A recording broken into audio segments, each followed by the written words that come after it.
मैं चेतराम मीणा, सहायक आचार्य, राजकीय महाविद्यालय करौली।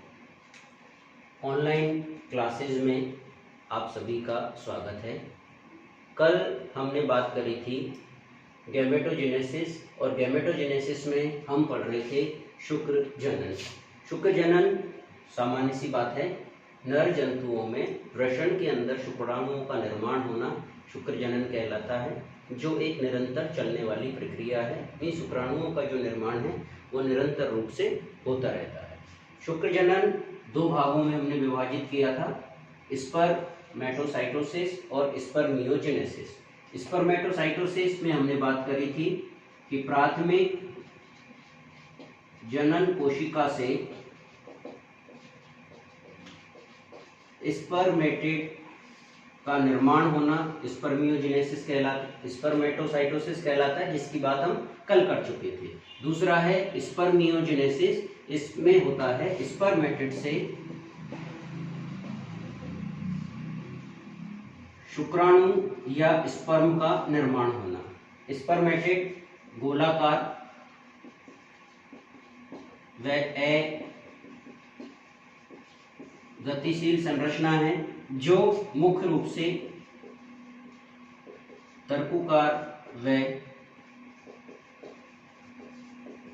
गतिशील संरचना में परिवर्तन होता है। इसके अंदर अनेक जो है वो परिवर्तन होते हैं। स्पर्मेटिड से स्पर्म निर्माण में अनेक जो है वो परिवर्तन होते हैं। इसको शुक्राणु कायांतरण भी कहा जाता है। ये सबसे पहला परिवर्तन होता है उसके कोशिका द्रव्य में परिवर्तन, दूसरा उसके केंद्रक में परिवर्तन, तीसरा उसके एक्रोसोम में परिवर्तन या एक्रोसोम का निर्माण, चौथा सेंट्रियोल में परिवर्तन, माइटोकॉन्ड्रिया में परिवर्तन और उसके पूंछ का निर्माण। तो हम कह सकते हैं कि एक गोलाकार संरचना से तर्कु रूपी संरचना का निर्माण होना स्पर्मियोजेनेसिस कहलाता है। देखें बहुत सारे जो है वो क्या चेंजेज आते हैं सारे। स्पर्मेटिड एक गोलाकार संरचना है, एन होती है, ये है स्पर्मेटिड। इससे शुक्राणु का निर्माण होना है। सबसे पहला यहां परिवर्तन होता है, इसको कहा जाता है स्पर्म लाइसिन या स्पर्मियोजेनेसिस। स्पर्मियोजेनेसिस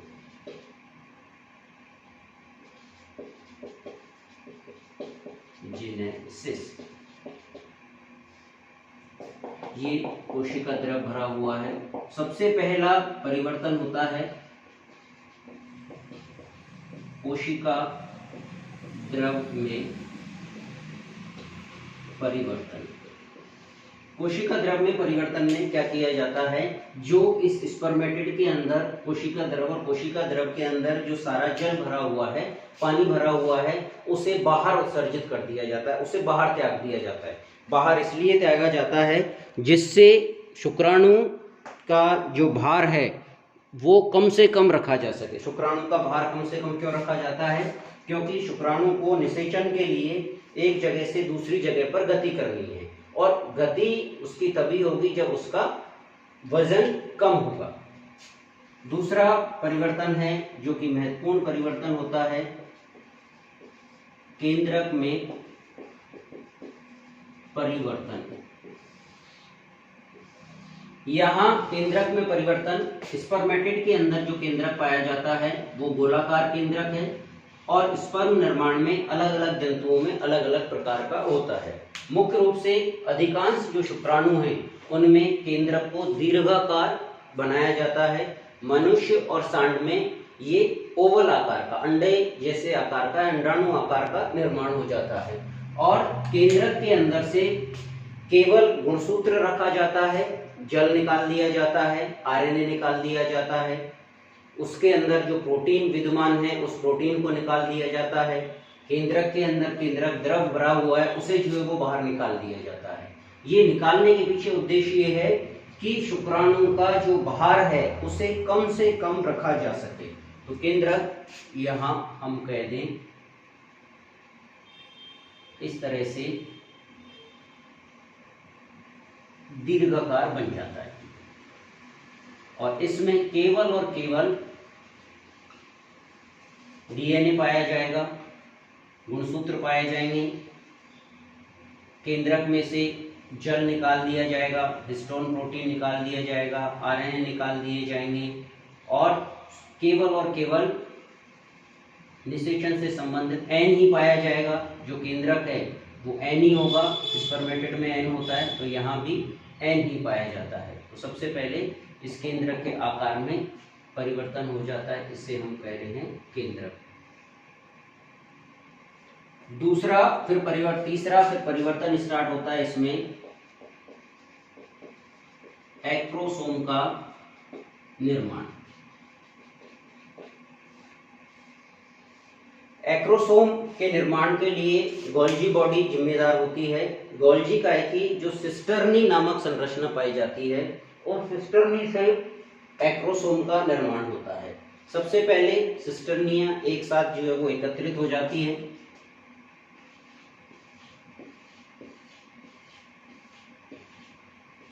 और ये सिस्टर्नियां एकत्रित होने के बाद में इनसे एक pro acrosomal vesicle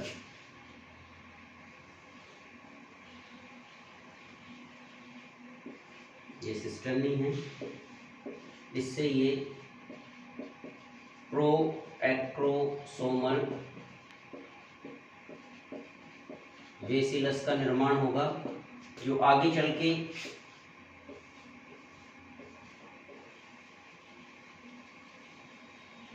pro acrosomal कण का निर्माण करेगी। प्रो एक्रोसोमल कण का निर्माण करेगी और ये प्रो एक्रोसोमल आगे जाके एक्रोसोमल कण का निर्माण करेगा। गोल्जी काय की सिस्टर्नी द्वारा सबसे पहले प्रो एक्रोसोमल वेसिलस का निर्माण होगा। उस प्रो एक्रोसोमल वेसिलस में एक कण का निर्माण होगा, उस कण को हम कहते हैं प्रो एक्रोसोमल कण। वो प्रो एक्रोसोमल कण फिर एक्रोसोमल कण का निर्माण करेगा। अब ये जो एक्रोसोमल कण का निर्माण हो गया है ये केंद्रक के ऊपर जाके स्थित हो जाता है। यहाँ जो गोल्जी बॉडी की वेसिलस है जो कि एक्रोसोम निर्माण में भाग लेती है उसे कहा जाता है एक्रोब्लास्ट और गोल्जी काय का वो भाग या वो जो है वो संरचना जो एक्रोसोम निर्माण में भाग नहीं लेती है उसे हम कहते हैं गोल्जी रेस्ट। अब ये जैसे ही प्रो एक्रोसोमल कणिका का निर्माण हो जाता है ये प्रो एक्रोसोमल कणिका इस केंद्रक के ऊपर एक टोपी नुमा संरचना का निर्माण कर लेती है और ये केंद्रक को लगभग आधे भाग में 1/2 भाग को संरक्षित कर लेती है या 1/2 भाग को घेर लेती है। इसे कहा जाता है एक्रोसोम। एक्रोसोम का यहाँ महत्वपूर्ण जो है वो भूमिका है, इसे हम कहते हैं एक्रोसोम। इस एक्रोसोम की यहाँ महत्वपूर्ण भूमिका है। पहला इसका जो है वो मुख्य कार्य हो गया जो शुक्राणु का केंद्रक है उस शुक्राणु के केंद्रक को सुरक्षा प्रदान करना, उसकी सुरक्षा करना। बाहरी यदि कोई आघात है, शुक्राणु जब गमन करेगा गति करेगा तो उसे बाहरी आघातों से सामना करना पड़ता है, तो उन बाहरी आघातों से जो सामना करना है उसके लिए सुरक्षा प्रदान करना। दूसरा एक्रोसोम का सबसे महत्वपूर्ण जो काम है वो ये है निषेचन के समय शुक्राणु को अंडे के अंदर प्रवेश करना है तो अंडे के चारों ओर एक कठोर आवरण पाया जाता है, उसे हम कहते हैं अंड आवरण। उस अंड आवरण का एक एक्रोसोम के द्वारा स्पर्म लाइसिन एंजाइम स्रावित किया जाता है। उस स्पर्म लाइसिन एंजाइम के द्वारा उस अंड कला को भेदा जाता है। मनुष्य के अंदर यह स्पर्म लाइसिन जो एंजाइम है उसका नाम है हाइलोयूरोनाइडेज। हाइलोयूरोनाइडेज जो है वो एंजाइम है जिसके स्रावण से अंड कला को भेदते हैं और इसके चारों ओर दोहरा आवरण पाया जाता है, उसे गेलिया कैपिटिस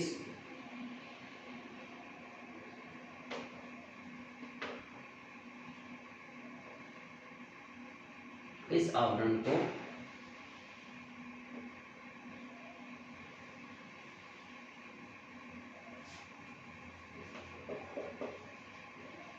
गैलिया कैपिटिस कहते हैं।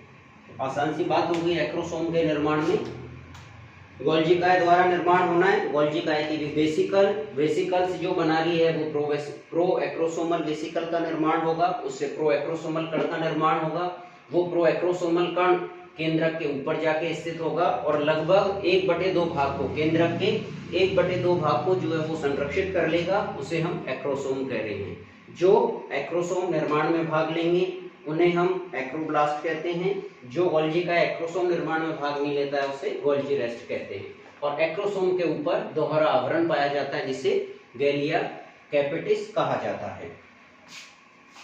तीसरा यहाँ परिवर्तन होना है। अगला जो परिवर्तन है वो है सेंट्रियोल में परिवर्तन।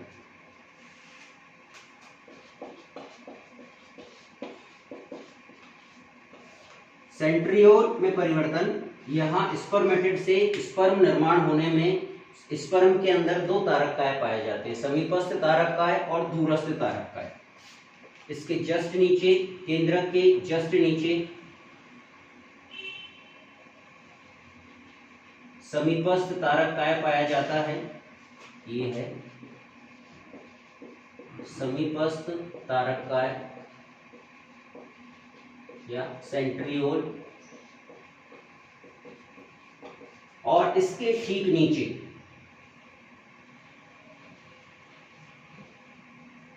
दूसरा तारककाय पाया जाता है, इसे दूरस्थ सेंट्रियोल कहते हैं। यहाँ दोनों तारककाय का अपना, दोनों सेंट्रियोल का अपना अलग अलग काम है। निषेचन के समय ये समीपस्थ सेंट्रियोल अंडे के अंदर प्रवेश करता है जो जाइगोट में विदलन को प्रारंभ करता है। दूरस्थ तारककाय द्वारा यहाँ कशाभिकाओं का निर्माण किया जाता है। ये कशाभिकाएं आगे जाके पूंछ का निर्माण करती हैं। तो यहाँ से हम कह सकते हैं कि ये जो दूरस्थ तारककाय है इसके द्वारा कशाभिकाओं का निर्माण होना है।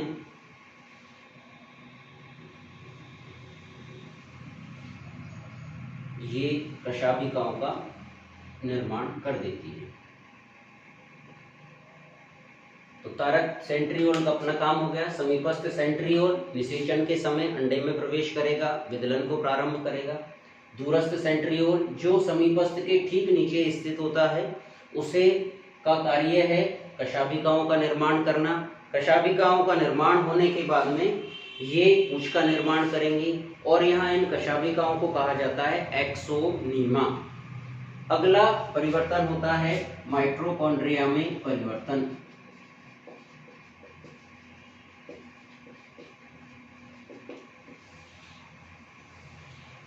जैसे ही इस तरह की व्यवस्था बन जाती है उसके बाद में माइटोकॉन्ड्रिया शुक्राणु के अंदर केवल और केवल माइटोकॉन्ड्रिया कोशिकांग ही रखे जाते हैं। बाकी सभी के सभी जो कोशिकांग हैं उन्हें स्पर्म निर्माण के समय स्पर्मेटिड से बाहर निकाल दिया जाता है। और उसके पीछे कारण ये है कि शुक्राणु का जो भार है, शुक्राणु का जो आकार है उसे छोटे से छोटा रखना है।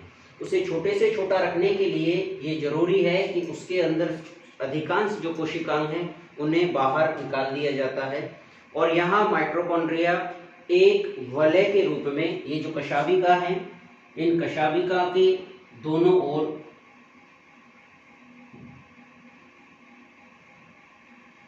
केवल एक वलय के रूप में स्थित होता है।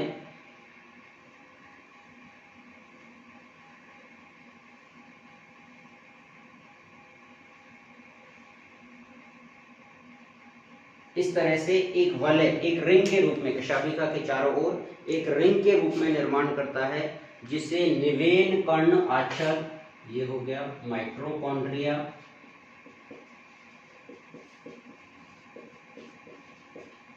और इसे कहा जाता है निवेन कण, आच्छद या जॉनसन कण। जॉनसन कण इसलिए कहते हैं, इसकी जो खोज करने का श्रेय है वो जॉनसन द्वारा इसकी जो है वो खोज की गई। ये माइटोकॉन्ड्रिया का शुक्राणु के लिए विशेष योगदान है, विशेष जो है वो कार्य करता है। जब शुक्राणु को गति करनी है तो उसे ऊर्जा की आवश्यकता है। माइटोकॉन्ड्रिया एक तरह से ऊर्जा कोष्ठ की तरह कार्य करता है और गति करने वाले शुक्राणु को ऊर्जा उत्पन्न करता है। अगला जो परिवर्तन है वो पूंछ का निर्माण। इस भाग में ही सारा कोशिका द्रव हटा दिया जाता है, केवल कोशिका द्रव की एक पतली परत का निर्माण हो जाता है जिसे मैनचेटी कहते हैं। ये कोशिका द्रव का एक आवरण है। कोशिका द्रव, बाकी सभी के सभी जो कोशिका द्रव है उस सभी के सभी कोशिका द्रव को बाहर निकाल दिया जाता है।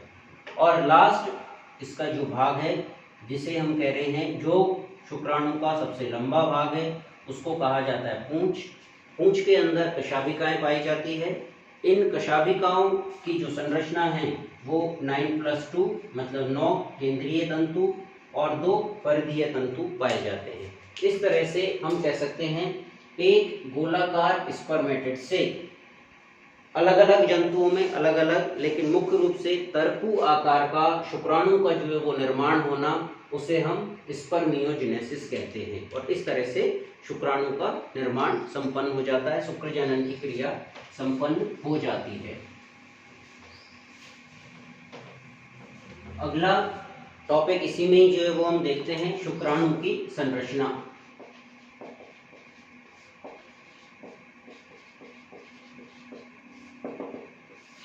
संरचना की दृष्टि से शुक्राणु को 4 मुख्य भागों में जो है वो बांटा जाता है। सबसे ऊपरी भाग, इसे हेड या सिर कहते हैं। दूसरा जो इसकी एक खांच सी है, इसे ग्रीवा कहा जाता है। तीसरा जो यहां से यहां तक बड़ा भाग है, इसे मध्यांश कहते हैं या मध्य भाग कहते हैं।